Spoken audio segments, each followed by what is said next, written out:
Klik dulu tombol subscribe, jangan lupa nyalakan loncengnya supaya gak ketinggalan updatean selanjutnya. Sebuah sandiwara radio, persembahan Teater Sanggar Prativi. Dalam episode ini menampilkan 3 murid perguruan. Naskah karya James Somo, teknik dan montase Joko SP, sutradara Yerudi Wartono.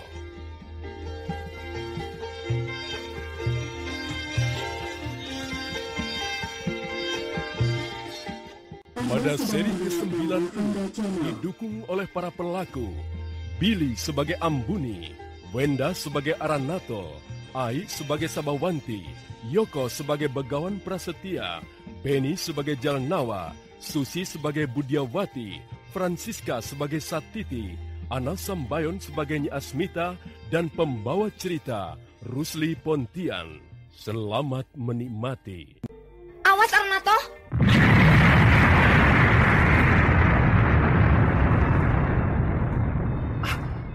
Pintu besi. Aduh, sial. Ternyata Nyi Asmita menyaksikan usaha kita. Sekarang kita gagal membawa pergi tubuh Ambuni. Ia telah menutup lagi jalan keluar ini. Aranato, tampaknya jeruji-jeruji besi itu kuat sekali. Kita jelas tidak mungkin keluar. Iya, kita harus berupaya menerobosnya, Sabawanti. Hai, mengapa kau menjadi lesu dan tidak ada semangat lagi? Aneh, Sabawanti. Mengapa kau jadi tidak berminat? Aku... Ada apa, Sabawanti? Aku... tidak apa-apa. Tidak apa-apa, Aranato. Tetapi kau sejak tadi hanya mengikuti saja apa yang kukatakan. Kamu tidak mempunyai pemikiran apa-apa. Karena Ambuni, kamu masih membencinya? Maksudku... Aku perasaanmu, Sabawanti. Tetapi apakah tidak mungkin sedikit lupakan luka hatimu? Maafkan aku, Aranato. Nah, lalu bagaimana? Ya, kita harus bisa mendobrak pintu besi itu. Kita coba, Aranato. Kita tidurkan dulu tubuh Ambuni di sini. Iya. Nah, sekarang kita berdua mendobrak pintu besi itu. Kita harus melakukannya seperti waktu kita mau masuk tadi. Bagaimana? Kita mulai saja, Aranato. Sabawanti dan Aranato segera mengatur diri dan tenaga dari dalam diri mereka seperti ketika mau masuk tadi. Aranato mengerahkan semua konsentrasi dan kesadaran dirinya, menyatukan kekuatan-kekuatan alami di dalam tubuhnya. Perhatiannya hanya lurus tertuju pada pintu besi di mukanya. Sabawanti berdiri tegak, memakukan tubuhnya lurus ke badan bumi. Dialirkannya seluruh tenaga bumi, mengalir ke seluruh tubuh Sabawanti, menyatu dengan irama nafasnya. Tahan. Iya. Tahan, Aranato. Iya. Pusatkan. Nah, sekarang kita lepaskan tenaga kita bersama-sama sekuat-kuatnya. 1, 2, 3.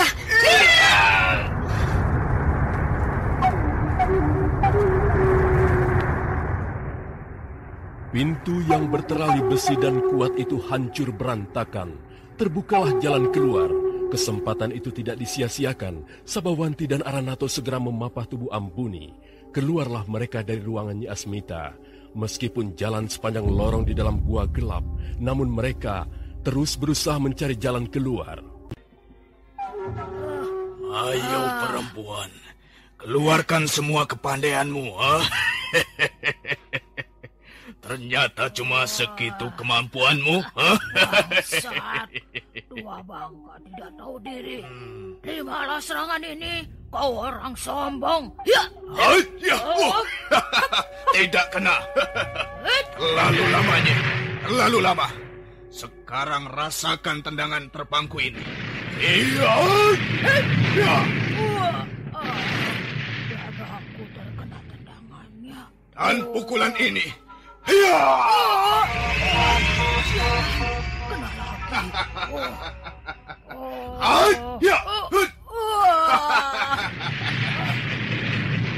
Kau terpelanting jatuh, Nyi. Ayo bangun dan lawanlah aku. Barat. Berat sekali untuk bangun. Kau tidak mampu bangun lagi, Nyi. Kau menghinaku, tua bangka.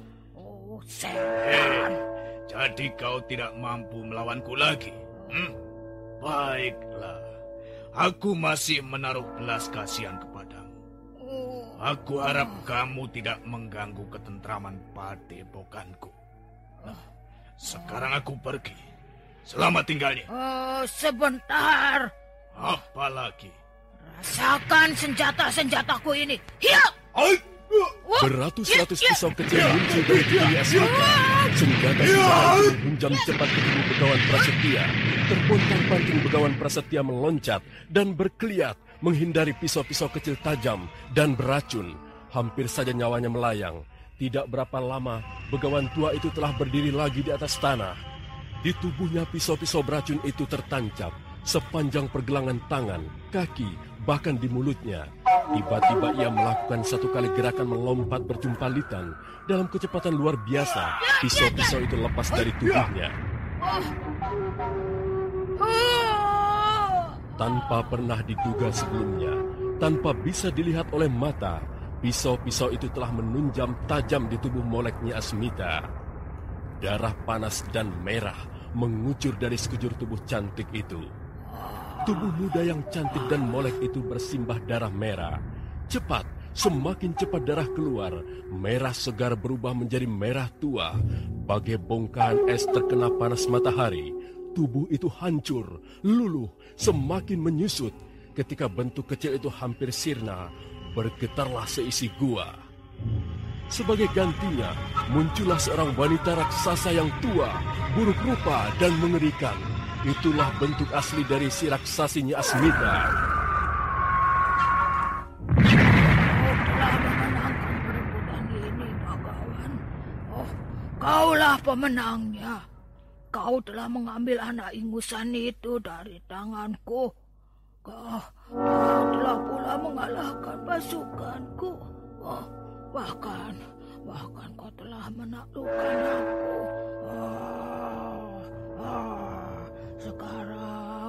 Sekarang apa maumu? Jangan ganggu lagi seorang pun dari anggota padepokanku. Ya, baik. Akan kuingat selalu. Dan ingat, jangan sewenang-wenang di Gunung Merbabu ini.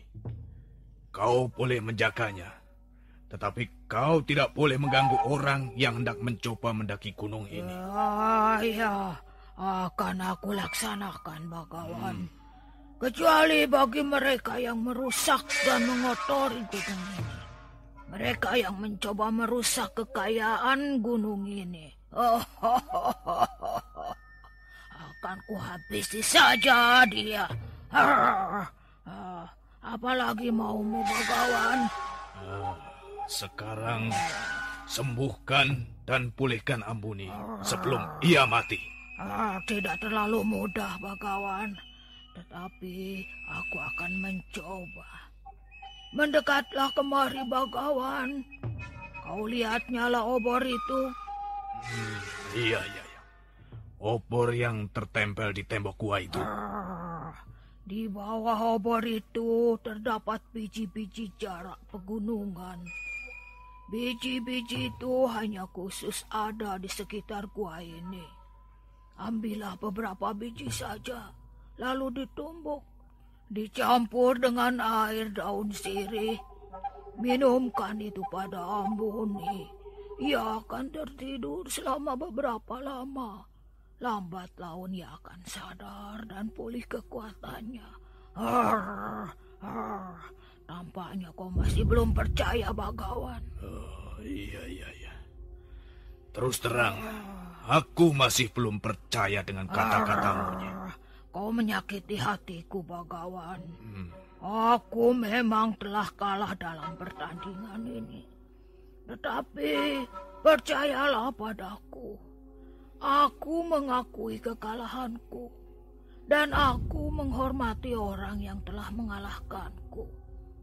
Oleh rasa hormatku itulah aku tidak hendak menipu. Percayalah pada aku, Bagawan. Kalau aku sampai menipu, datanglah kemari dan bunuhlah aku. Aku rela. Iya, Sekarang aku percaya, Nyai. Nah, aku pulang. Selamat tinggal. Dan aku akan mencari biji-biji di sekitar sini.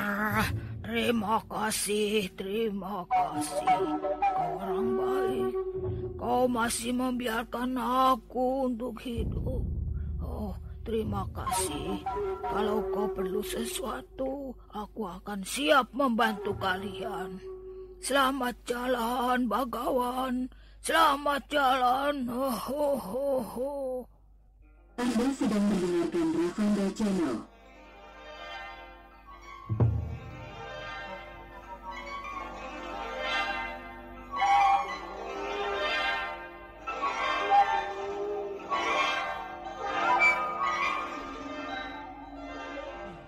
Nah, tampaknya kita sudah hampir mencapai pintu luar. Iya, Sabawanti. Mudah-mudahan kita segera sampai di mulut gua. Di sana kita bisa minta bantuan teman-teman kita untuk bergantian memapah Ambuni. Hei, Aranato. Apakah kamu mendengar suara-suara itu? Iya. Sepertinya itu suara si centil Budiawati. Dan itu pasti suara Jalnawa. Sabawanti? Iya. Tubuh Ambuni tampaknya terlalu lemah. Aku khawatir dia tidak kuat menanggung sakitnya. Iya, aku juga khawatir, Aranato. Bagaimana kalau kita memberi pertolongan darurat lebih dulu? Alah, nanti sajalah. Kalau kita sudah berkumpul dengan teman-teman, aku yakin Ambuni cukup kuat bertahan. Iya, tetapi sampai saat ini dia masih juga tidak sadar. Hei, lihat itu, Aranato. Ada apa? Di depan kita, seperti ada sesuatu yang bergerak-gerak. Mana, Sabawanti? Itu, tepat pada belokan itu. Seperti orang yang sedang meraba-raba jalan. Itu 2 bayangan manusia. Sebentar, berhenti dulu. Sepertinya mereka sedang menuju ke arah kita. Sabawanti, waspadalah. Aku seperti mengenali gerakan mereka. Iya, aku sepertinya... Aku mengenal mereka. Tapi siapa ya? Dan di mana ya? Maksudmu? Aku tahu sekarang siapa mereka. Hei, Satiti! Satiti? Apakah engkau Satiti?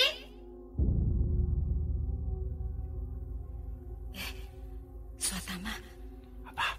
Apakah engkau mendengar teriakan memanggil namaku? Ya, Satiti. Aku mendengar seseorang, suara perempuan memanggil-manggil kamu. Jangan-jangan. Apa? Jangan-jangan itu Nyi Asmita. Hus, bukan. Bukan. Kau jangan berpikir yang bukan-bukan lah. Mana mungkin Nyi Asmita mengenalmu. Coba kamu dengar lagi suara itu. Satiti? Apakah kamu Satiti? Itu suara Sabawanti. Sabawanti? Ya, aku Satiti. Kamu siapa? Aku Sabawanti. Sabawanti? Sabawanti, di manakah kamu? Aku di sini. Berhentilah kamu di tempatmu. Aku sedang menuju ke situ.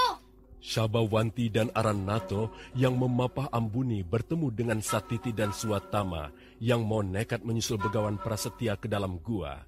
Bersama-sama mereka segera menuju keluar gua. Di sana mereka bertemu dengan Jalnawa dan Budiawati yang sedang bersusah payah menemukan Satiti dan Swatama. Sambil menolong Ambuni lewat pernafasan buatan, mereka saling menceritakan pengalaman mereka. Sementara itu fajar di ufuk timur mulai memerah, tanda sebentar lagi pagi tiba. Kendati pagi mulai merekah, namun Begawan Prasetya belum juga muncul. Keresahan mulai meliputi mereka.